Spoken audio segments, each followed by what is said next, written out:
Hi, everyone. So I wanted to talk for a second about what I think is an important concept in laboratory science, which is developing soft skills and when they're doing labs. And one of the things I think I focus on so much because this course is so content heavy, there's so much to learn, is this idea of like what can they take away from this lesson? Like, right, what can they learn? What content did they not know coming in that they will know leaving?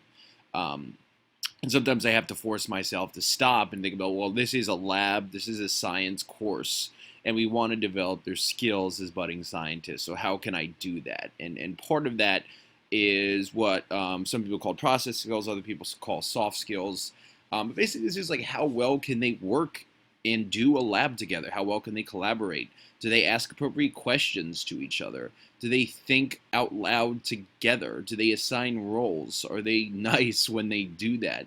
Can they measure? Can they mass things? Can they follow a procedure? All of those things, which seemingly I think a lot of people either take for granted or assume that students can do at this age group, um, they can't really necessarily do with fidelity. So as you can see here, looking at the materials, the objective, I want students to be able to look at this procedure and follow it, really without my guidance. They have, of course, a visual reference here, but I think the directions are relatively clear, and obviously I'm here and around to circulate when they perform this actual lab activity, but I think I try to take a more standoff attitude, especially towards the end of the year, because I really do want to have them self-modulate what they're doing. And a lot of times when they do ask me questions, I'm like, why don't you read your procedure again? Is kind of the only thing I'll say. And it's not necessarily laziness on my part, or at least I hope not. It's more along the lines of what can you do as an agent of your own learning to solve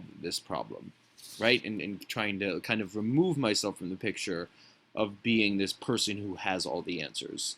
Because in science, often the answer is not there, and you need to deal and be able to live with that frustration and confusion. So being able to problem solve, I think, is a really effective and important strategy for them.